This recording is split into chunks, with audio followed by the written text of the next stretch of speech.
We're holding a Mishlei, Perek Yudchet, chapter 18. Yeah. No, it's just for the recording. In Perek Yudchet, Shlomo Melech discusses at length attitude. People's attitudes towards different things in life. And he begins as follows. Leta'ava yivakesh nifrad v'chol tushiyah yitgala. The English translation here is, he who is separated. The reason for his separation from the Torah is because he seeks lust, or he has desires. B'chol tushiyah yitgala, in all sound wisdom he is exposed. Sometimes the words, even with the translation, is hard to figure out what he's talking about. But this particular pasuk is a very important idea. If you want to know, you want to understand the psychology of those individuals who do not seek to study, who separate themselves from the Torah. In other words, they once upon a time did study in the yeshiva, and they're no longer interested. Or if you question an intelligent individual why he is not seeking the truth, the bottom line will always be leta'ava. In other words, leta'ava yevakesh nifrad. Nifrad is he who separates himself. Wants to separate himself from all Torah mitzvot, from carrying the burden of Torah mitzvot, from seeking the truth. The main reason for it, other than just plain ignorance, but once he's confronted with the facts, is because of ta'avot. People have desires, and those desires conflict with the emet, with the truth, or the truth, I should say, conflicts with their desires. And therefore, if you can't have the two of them, they decide to go by the ta'avot. So in order to understand why does an individual separate himself from the truth, from the Torah, it's because of the ta'avot. B'chol tushiyah yitgala, the second part of the pasuk says that in all wisdom he is exposed. That has two interpretations. When is such an individual exposed? When do you really see that particular weakness, that he is so deep in his ta'avot? When he's amongst chachamim, his peers, those that he studied with, they expose him. If he's amongst people who like ta'avot as well, then it would not be as obvious that that is what he's interested in. But when he is to be found with chachamim, all of a sudden this intelligent man is with other intelligent scientists, just like him. And they are observant, they are talmidei chachamim, they are rabbis, and they are scientists too. And look at this guy, why aren't you just like them? They know just as much as you, perhaps more, and they've reached this conclusion. And many scientists today have reached conclusions about the creation just by looking at a cell, one cell. They see the beauty in the design, and they say, who else could have made the cell if not Hashem? And they've reached that conclusion, and of course they've followed through, they've become more observant.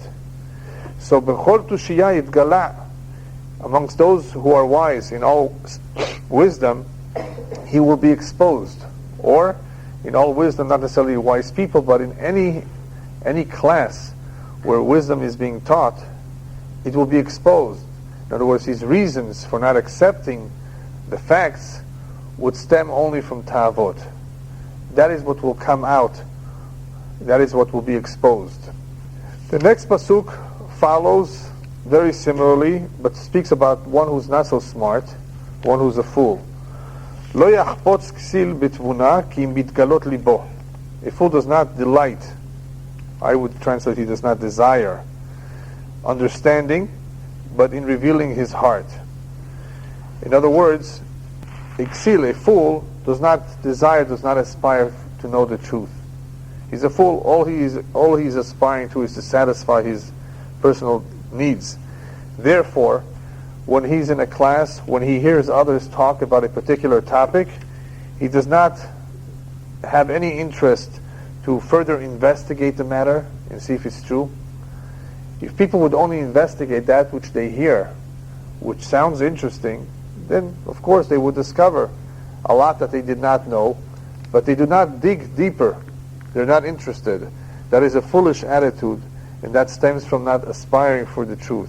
He calls these individuals fools. They're only fooling themselves. Going back to the first pasuk, as far as desires are concerned, rabbis tell us that Lot separated from Abraham Avinu and went looking for another area where he can settle. And what area was that? Sodom ve'Amorah. In other words, he separated from Abraham Avinu to be able to be in a place where he could, get all that he wanted. A place of desire, a place of sin, which was what Sodom ve'Amorah was. And that was one of the reasons of why he separated himself from Abraham. What better place than to be around Abraham Avinu? But obviously what was on his mind was the ta'avot, the desires.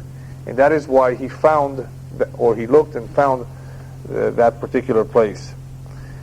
This is important because many times people, when they're looking for a place to live, a place to move to, they may be concerned about the price of education, about rent, and so forth, the standard of living. But the most important thing is that the community have a school, have a mikveh, have a shul. That is more important than anything else. People, of course, would like to live where there's no traffic, where they don't have to travel long distances to work. That's beautiful, but sometimes you can't have that. You can't have everything, so you have to know what the priority is. And the priority is not our ta'avot, our comforts. It's a Jewish community where there's a good school for the kids, a mikveh for the women, a shul where one can be part of a minyan and a shiur. That is really the priority. There are, of course, many such communities in the world. You have a choice between them. But one should not say, well, I have a great job offer in San Clemente.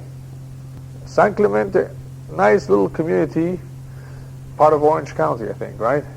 Yeah, all the way down there. But it's like they would say in Yiddish, it's nicht dahin and nicht daher. It's not in San Diego and it's not in LA. It's nowhere. It's in between. There may be a Chabad there, actually, or not too far from there. But that's not a place to raise your kids. So unless you want to travel long distances, that's not the ideal place. You don't just want to be around the place of your ta'avot, your desires, just because they pay a good salary. Next pasuk. B'vo rasha ba gambuz ve'im kalon cherpa. When a wicked man comes, there comes contempt, and with disdain, provocation. What he's saying is that a wicked man, remember, what did we speak about till now? We spoke about the fool. And we spoke about an individual who has desires. Okay, so what is somebody who's wicked? It's something that's worse than a fool. A fool has no interest. A person who has desires perhaps loves himself more. But what is somebody who's wicked? A wicked is worse than a fool. With the wicked comes buz, disdain, or provocation, the way he translates it over here, contempt. In other words, he's not just happy to do whatever he's doing. Not only is he not ashamed of himself, he tries to make fun of others, to show disrespect or contempt for others. That's what makes him Rasha. Isn't that enough? Just keep quiet. You don't want, you have no interest. Keep it to yourself. But to show contempt, to show disrespect, that causes provocation, that is unasked for. That is more. That is extra. That's what makes him a Rasha. A wicked man who may not only, he's not only discouraging himself from aspiring for the truth, but he's pouring cold water on those who are attempting to be better people, perhaps to become stronger in their faith. And there are such individuals out there whose attitude is not just to have no interest, but they cool others off. And that is a tremendous avon, a tremendous sin, to discourage others by looking down at something or by arguing without any common sense. The second part of the pasuk is the same idea. Ve'im kalon cherpa, and with disdain is the provocation. An individual who has no self-respect will many times have the attitude of shaming others, putting others down. And that is perhaps psychologically a way of defending himself or feeling good about himself. Because a lot of people, when they take drastic action in changing their way of life, they deep down subconsciously feel bad about it. And how do they make themselves feel good? by getting others to join them, be just like me, and that gives them strength. That is where Mesit and Mediach derive their strength. Mesit and Mediach are those two individuals that the Torah speaks about, who go out of their way to mislead Jews. And they exist in every generation, those who mislead others. Why don't you just live your life by yourself with your beliefs, the way you feel comfortable? Why are you trying to get others to join your club? Because it makes them feel good. Deep down, they're somewhat troubled by their decision. And by getting others to go their way, it makes them feel better. Rabbis tell us, Ezu mechubad lemechabed tabriot, talking about respecting others. Who is respectable? He who gives respect to others. In other words, if you want to be respected, then you have to accept others the way they are too. You don't agree with them, you don't feel they're doing the right thing, it doesn't mean you shouldn't respect them. A person is honorable, a person is respectful if he is respectful of others' opinions.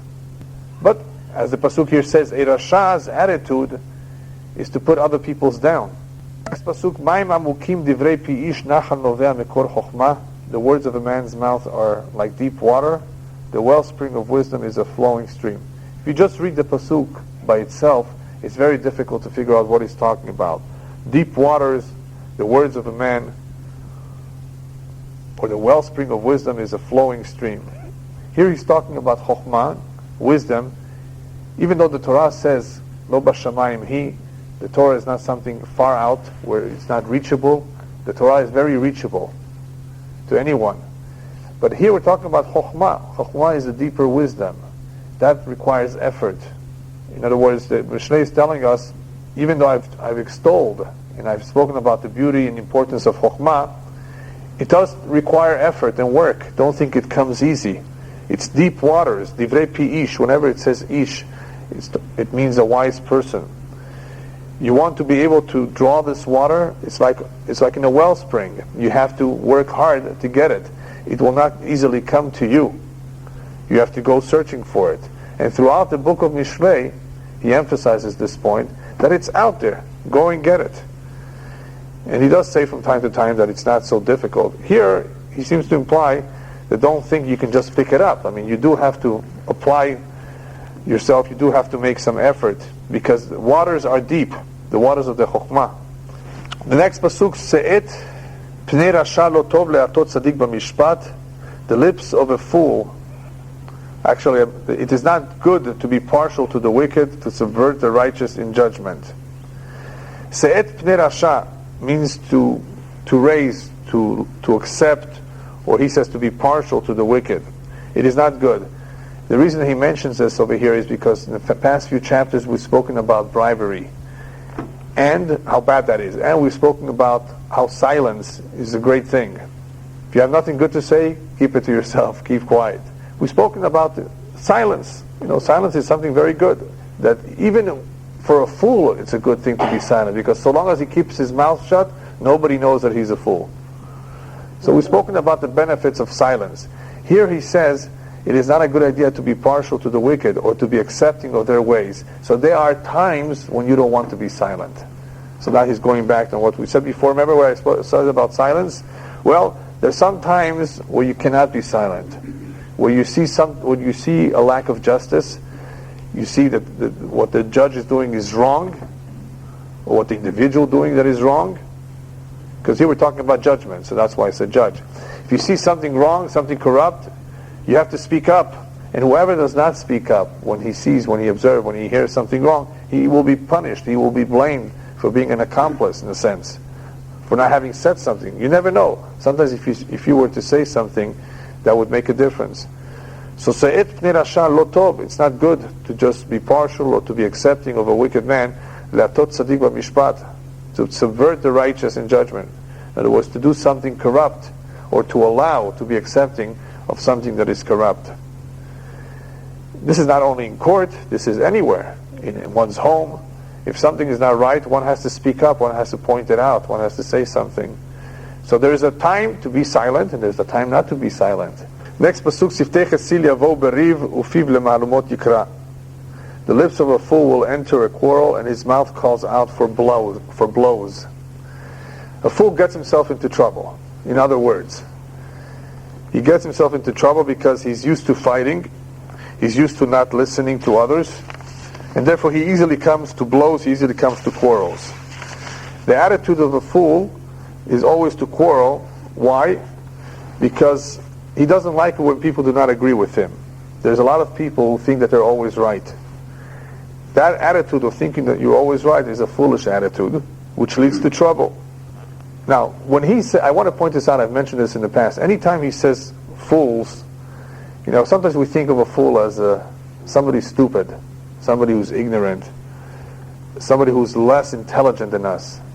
No, what he's really pointing out is foolish attitudes in every individual. You can have an intelligent man who behaves like a fool. So he's pointing out the foolish attitude. These are foolish things. These are not wise things. We may use the word immature when we see something in an adult. That guy's immature. He's not behaving himself. He says, no, he's a fool. He's simply a fool. Does that mean everything about him is foolish? Maybe not. But if one behaves himself like a fool in an important area of life, he may just fit that category. But the importance of these pesukim, of these ideas, is that we identify, perhaps in us, or in those who are close to us, a bad attitude, a wrong way of seeing things, that he describes it as foolish. Why do you do this? Why do you behave like that?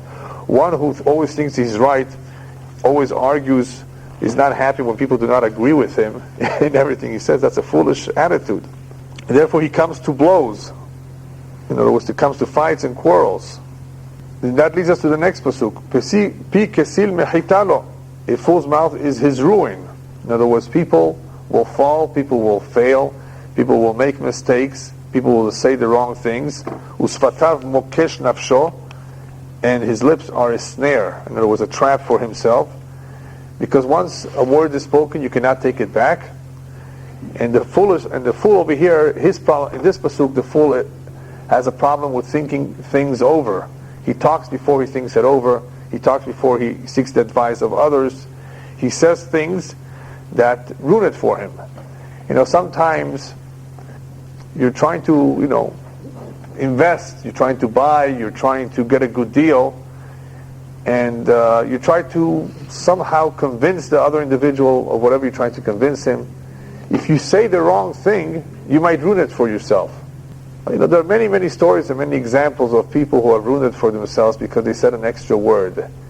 They wanted to convince someone to give them a good deal, and somehow they led the other person, they pretty much revealed to the other person that they have a rich father. Something that was unnecessary, did not need to be a part of the conversation, and because of that they ruined it for themselves. Oh, you have a rich father, you can afford it. Something like that. The words can ruin it. For the good or for the bad. For the good also. The words are powerful, but also for the bad. So a fool many times loses out, does not get the job, does not get promoted, only because of the way he speaks, by saying the wrong things.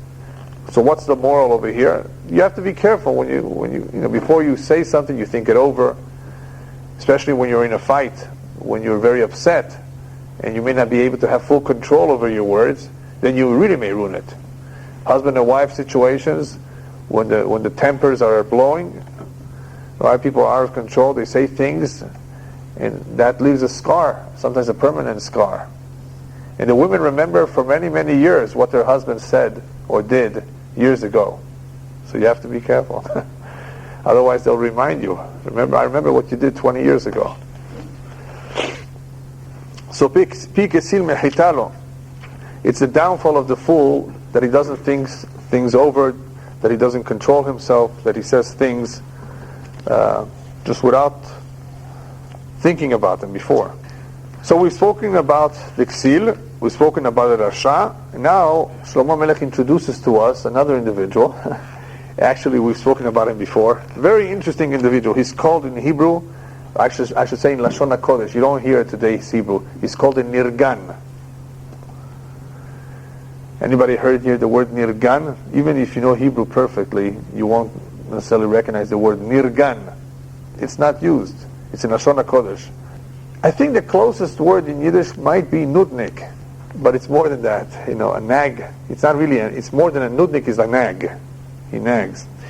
A nirgan is a complainer. He's a kvetcher. That's another word in Yiddish. He's always complaining. So here we're having another attitude. The attitude of a kvetcher, a person who's always complaining, who's never happy. You know what a kvetcher is, right? Yeah. His words. Now let's see what he calls him here. The words of a grumbler. Okay, he grumbles. Are like blows, and they descend into the inmost parts. The grumbler, or the one who kvetches and is always complaining, his attitude is that he's the one that always feels hurt, and he doesn't realize that his words are hurting others. In other words, you have individuals out there who always think that they are the ones getting hurt, and it's their words and their complaints that are really hurting others. A tremendous misunderstanding here because of this attitude that either something is coming to him or that just everybody is picking on him. There's quite a few examples that lead to this kind of an attitude of nirgan. People picking on him, he's not getting what he wants, things are not going well for him, everybody's against him, they favor somebody else. This could be amongst brothers and sisters too. Why are the parents favoring one more than the other? And we're talking about a case where he's not right. Totally not right. It's just, as we're going to soon see, it's all in the imagination. The nirgan's biggest problem is that he has an imagination. And everything is in the imagination here. And that's where most of his complaints stem from. He assumes, he thinks that everybody is against him, but it's not true. And what you will find with the nirgan is that many times he accuses others for no reason. And who are these others? Many times these others, people who are being accused by him, they want to help him. They're out to help him, and he misinterprets their actions. No, he's out to get my money. You may come across such individuals in your life. I've seen a couple. You're out there to help them. You actually want to do them a favor, and they misinterpret that just the other way around. No, you're out to get something. You don't mean it really. You mean something else. Is there anything you can do with such an individual, with such an nirgan? The commentaries tell us on this pasuk that there's no cure. There's no cure for divrei narganut, or there's no cure for a nirgan. In other words, there's nothing that you can do or say that will cure it. Why? Because it's all in the imagination. When a person is not logical, when he's not willing to look at the facts and examine them logically, what are you going to do? How are you going to convince him? So this is what you have to deal with. He's telling us that the nivrei nirgan ki mitlahamim vehem yardu chadrei batn, they go down to the inmost parts. In other words, to the stomach. In other words, his words are very insulting. They're very hurting. He doesn't realize how much he hurts others.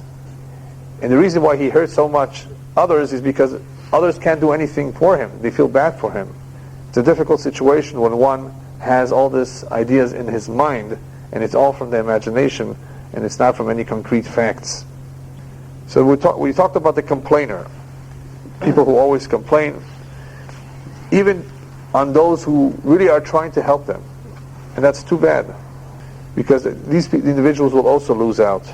And by the way, I don't think anybody likes to be their friends. The person is always unhappy, always complaining. Next pasuk. Gam mitrape b'mlachto achu lebal mashchit. Even he who is slack in his work is comparable to the destroyer. We have two individuals.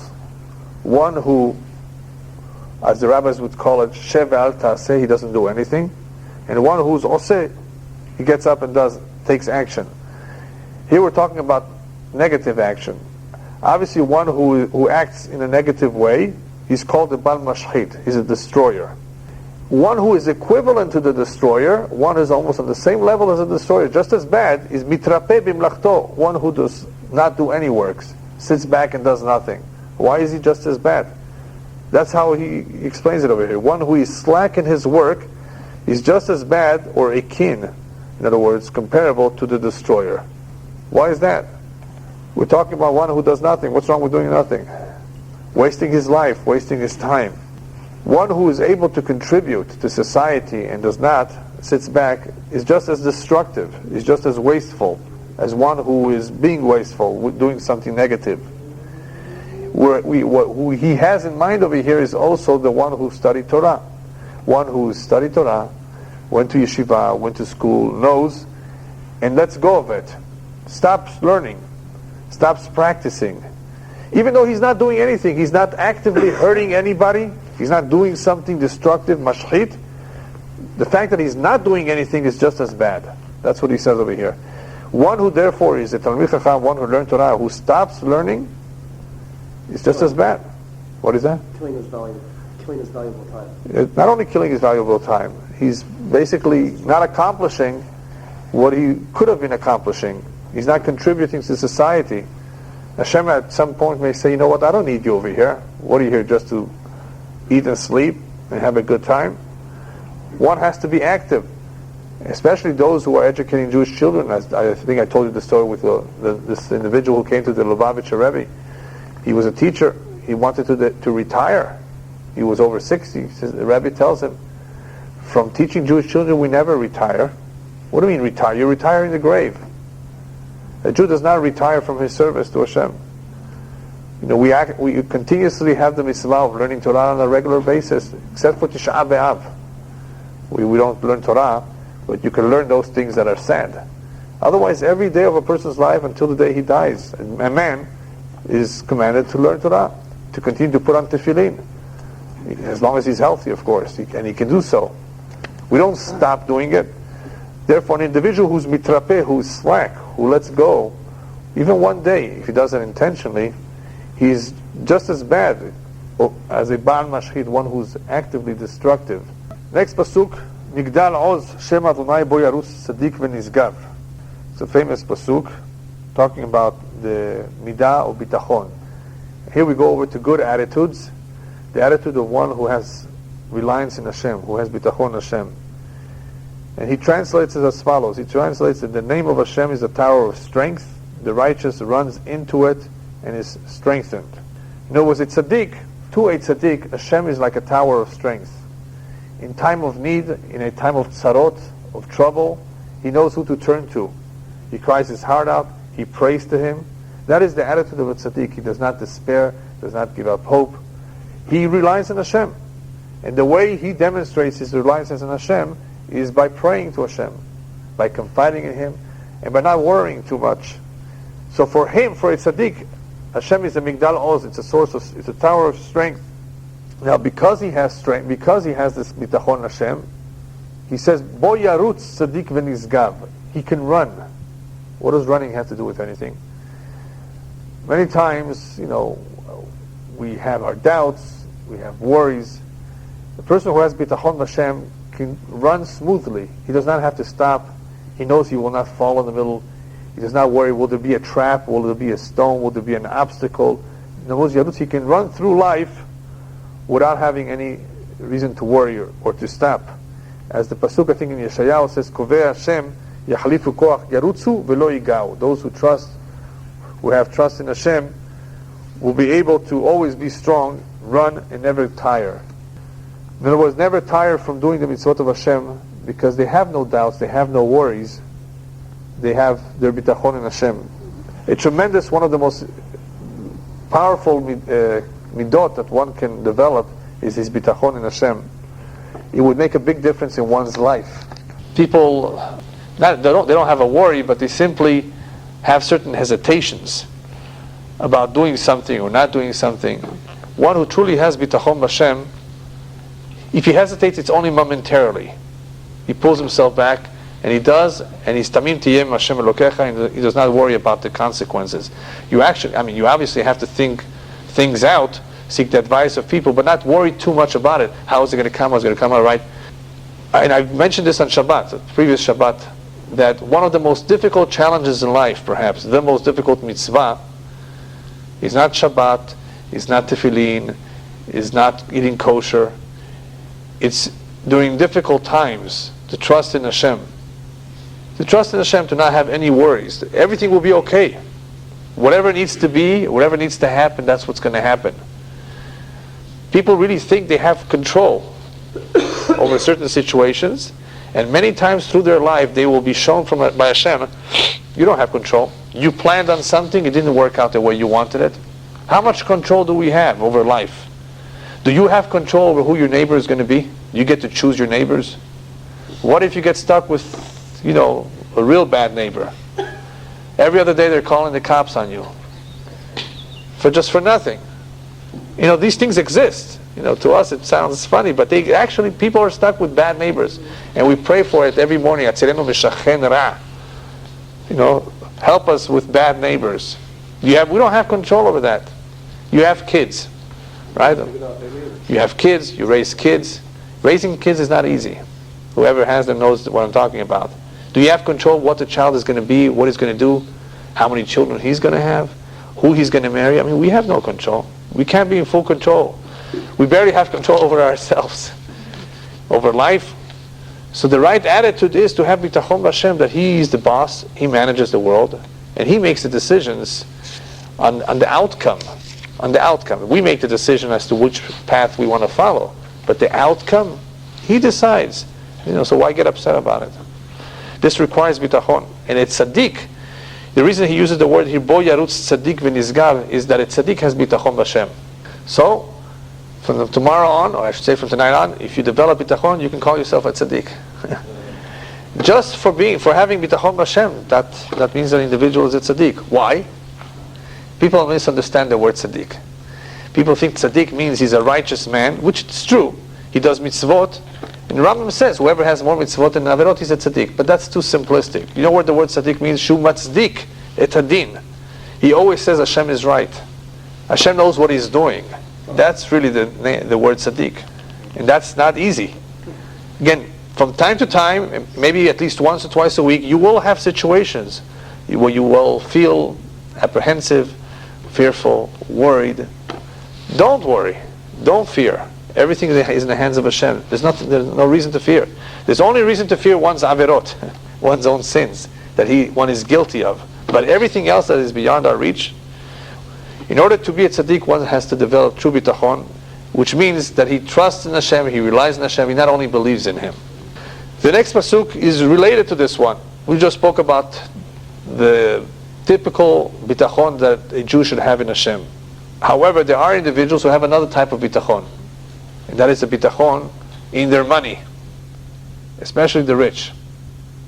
He's got millions of dollars in bank accounts, and because of that, he thinks that he has something to rely on for a rainy day. Hon ashir kiryat ozo uchechoma nizgava b'maskito. Let's see what he says here. A rich man's wealth is his strong city. Okay, that's right. And like a strong wall in his chamber, maybe. All right. In other words, a rich man relies on his money, on the strength of his wall, on the strength of his wall, chamber, city, his wealth. That's where a rich man is relying on. Now that's a problem, because something can happen, and that will be gone much easily, than we think sometimes. As I told you the story of my grandfather in South Africa, I'll repeat it again, it's important, with the rabbi who approached my grandfather and says, this guy was asking me the other day, Rabbi, right before I say Shmon Esrei, I say something I don't understand. That Hashem takes down people just like that, in the wink of an eye, you say in English? Or in the blink of an eye? Either one. Rabbi says, I'm diversified. I have money in Switzerland. I have real estate in Manhattan. And I have property here in South Africa. You mean Hashem can take all of that away from me just like that? So the rabbi says, Hashem does not have to take that away from you. He can take you away from that. And 2 days later, the guy passed away. You have to be careful with what you say. Sometimes you may ruin it for yourself. Chas v'shalom. And that's what happened over here. Do you know where that comes from? There's two problems with two attitudes. It is the reliance on one's wealth. He really relied on his wealth, and it's arrogance, and maybe even ignorance. How could you even think like that? But people think they'll live forever. They don't think about dying. They just think about accumulating more wealth. And to them that wealth is their strong city. And that's what they rely on it. What is that? That's right. And that's what leads to the next pasuk. Because of this attitude, Lifnei shevel yigba lev ish v'lifnei chavod anava.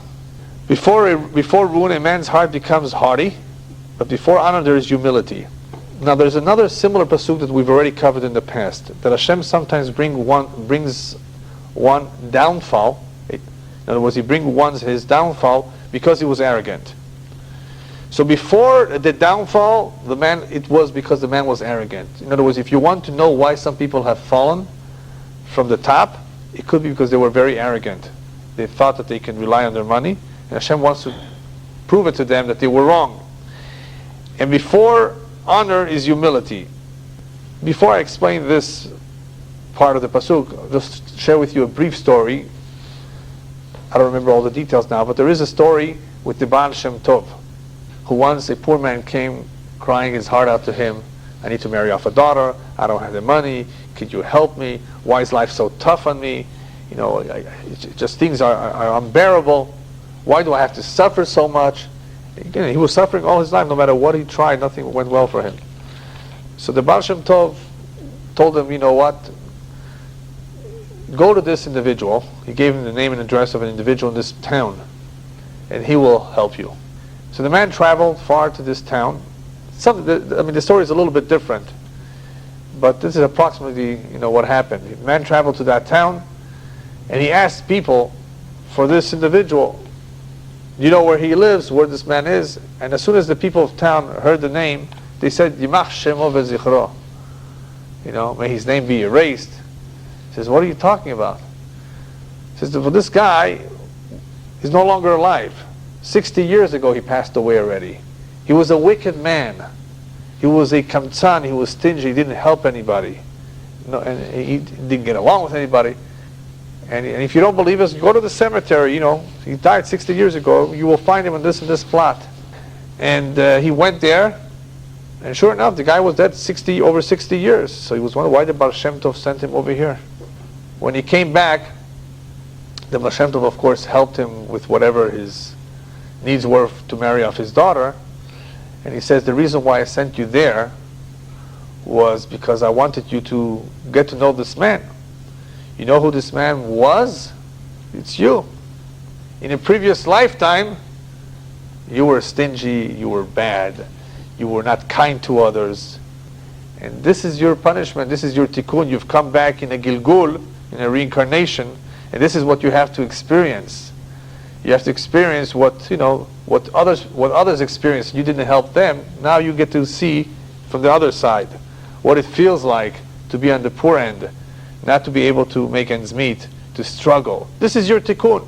This is your life. You should understand that this is for your benefit, and that is why you're struggling.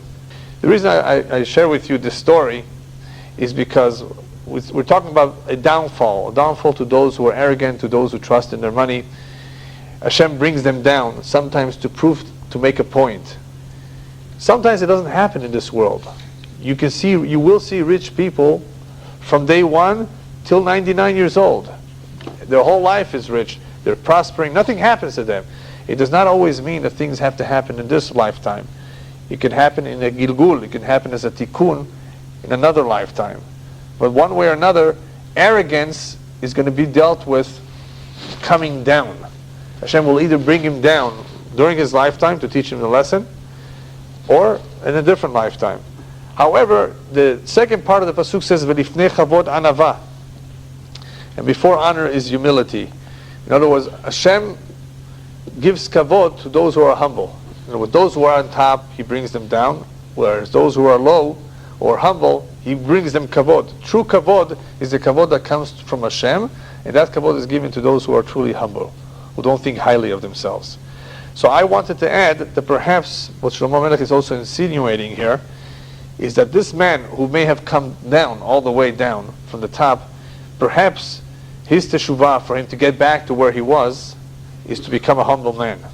And there have been such stories, that rich people who came down, did teshuvah, and later on HaKadosh Baruch Hu brought them back to what they were before. There are stories like that.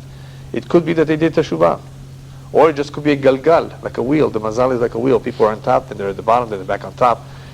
But it's definitely could help one to become humble, and this is definitely a good tikkun, a good teshuvah for his gava, for his arrogance. Next pasuk, Meshiv davar beterem yishma ivelet hilo uchlima. He who answers a word before he understands it is foolishness for him and an embarrassment. There are a lot of people whose attitude is that they don't let you finish what you have to say. They immediately stop you, interrupt you, and say what they have, what's on their mind. That also stems from arrogance. That's also a very poor attitude, to not to give a chance to the other individual to finish. It's like you know already in advance what he's going to say. The man may enjoy saying what he has to say. Give him the opportunity to finish what he's saying. And don't speak up before you know what he's talking about. Why? Because if you did not hear his entire sentence, ivelet hilo chlima, this will lead to embarrassment. In other words, he may have had something else completely different in mind. But again, this attitude stems from arrogance. One who thinks he knows, one who therefore thinks he can tell the guy what's on his mind before he lets the other one finish what he has to say. Another interpretation of this pasuk is that Shlomo Melech is talking about those individuals who teach others something which they are not very proficient yet about. One who does not know something yet very well, he has to be careful not to teach it to others, because that would lead also to embarrassment. One cannot give over Torah if he's not proficient in whatever it is that he's teaching. Okay, we're going to make it short tonight, so I'm just going to cover one more pasuk, a very important pasuk. Ruach ish yechalkel machaleu v'ruach nechea mi yisa'ena. Man's spirit will sustain his illness, but a broken spirit who will bear it. Very important pasuk in talking about disease of the spirit, disease of the body, illnesses, weaknesses. The ruach of an individual, the spirit of a human being, is very powerful. It's so powerful that Shlomo Melech says, Ruach ish yechalkel machaleo. It can hold his body together. It can make him go on in life, despite the odds, despite the problems, despite the afflictions of the goof. The ruach, the spirit of a man, if it's a healthy spirit, if he or she is happy, regardless of the pain, regardless of the disability of the goof of the body, yechalkeleu, it could hold him, it could carry him, it could give him many years of life. However, the other way around, the ruach nechea mi yisa'ena, a broken spirit, a depressed spirit, who will bear it? In other words, the spirit can bear or carry the goof. The body cannot carry the spirit. In other words, if we're talking about somebody who is depressed, the body cannot help him. I know some people, when they're nervous, they eat cake, and they eat all sorts of things just to calm themselves down. Ask people, why are you eating? Didn't you just have dinner? They're nervous. Yeah, people smoke when they're nervous. People do things, but that doesn't really help them. It maybe temporarily takes it away, takes their mind off their problems. But that doesn't cure whatever illness that they have in their mind, a broken spirit. What kind of a broken spirit are we talking about? Depression, worries, anxiety. The spirit can carry the body, but the body cannot help the spirit. Somebody who is really, really worried, somebody who really doesn't feel good, the spirit doesn't feel good, there's nothing that the body can do for him, whereas the spirit can do a lot for the body. The bottom line of this pasuk is, if one has a attitude of that everything that happens in this world is for the good, if he accepts everything besimcha, with happiness, this may give him a long life. This may give him more years. Not only more years, he will go about every day of his life with a better attitude about things. This is pretty much, I would say that this pasuk over here says a lot about the whole chapter. We've spoken about different kinds of attitudes, different kinds of ways of thinking. One who accepts everything, that everything is a tovah, that everything is for the good, everything is מהשמיים, he will not have worries, he will not have any anxieties, he will not be as often depressed, and therefore he will have a better life, a healthier life. Because the spirit can make a big difference on how healthy the body is. And this has been proven medically, that if one is happy, he eats better, He's calmer. He probably, I don't know, I can't prove it. Maybe he has less cholesterol too. I can't prove that, I don't know. Because I don't think doctors know, because you have skinny people who have cholesterol. You have skinny people who have heart attacks. You have people who do exercise and do everything in the world right, but they don't live for so long. And you have people who are not too healthy, but they live a very long life because they have the right attitude, the right approach. Or for other reasons, they have, of course, zchuyot, they have merits from above. But either way, there's no doubt whatsoever that the spirit is so powerful that it can sustain the body, even a body that it has weaknesses, if the spirit has the right attitude of living a life with simcha, with happiness. B'ezrat Hashem, we'll continue next week. I want the chapter goes on, and we could have continued on, but the hour is a little bit late. And the next pesukim are very important too, and they're going to require a lot more time to expound on them. So I'm going to leave them for next week, B'ezrat Hashem.